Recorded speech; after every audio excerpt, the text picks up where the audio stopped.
Hello guys, আজকে আমি বানিয়েছি লাচ্ছা এগ টোস্ট।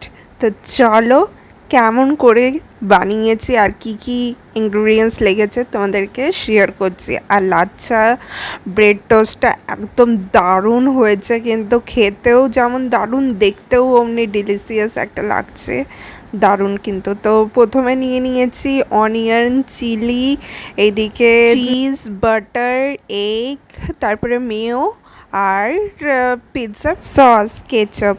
আর এই যে গ্যাস ওভেনটা অন করে নিলাম আর প্যানটার উপরে এই যে বাটারটা দিয়ে দিলাম। তারপরে ভালো করে মেল্ট হলে এই চারিদিকে আমি ব্রাশিং করে দিলাম ভালো করে চারিদিকে।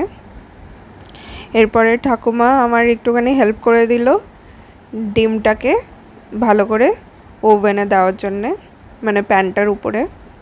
এরপরে আমি ব্রেডটার মিডলটা আমি কেটে নিয়েছি স্কোয়ার শেপে। তো এই যে দুটো ব্রেড আমি এমনি করে কেটে নিয়েছি। এর উপরে দেব আমি ব্রেডের যে কিউব কিউব করে কেটে রেখেছিলাম স্লাইসগুলো, লাচ্ছার মতন দেখতে লাগবে, তার জন্যেই আমি অমনি একটা ডিজাইন দেওয়ার চেষ্টা করেছি।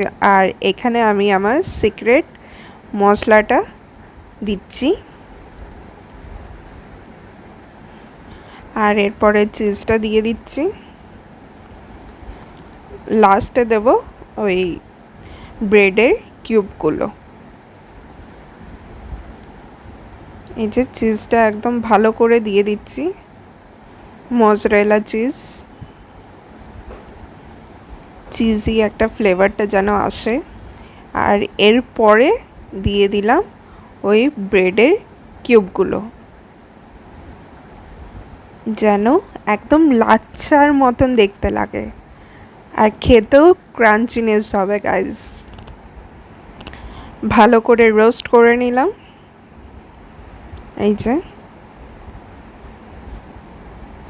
তোমরা এটাকে টোস্টার প্যানে করলে আরও সুন্দর দেখতে লাগবে।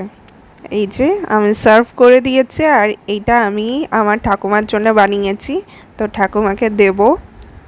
তোমাদেরকে একটা সিনেম্যাটিক শট দিয়ে দিলাম ভালো করে।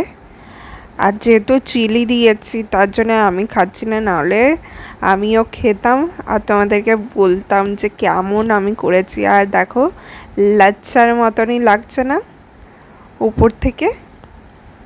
এই দেখো, কাটো ওই কাটো চামচ দিয়ে।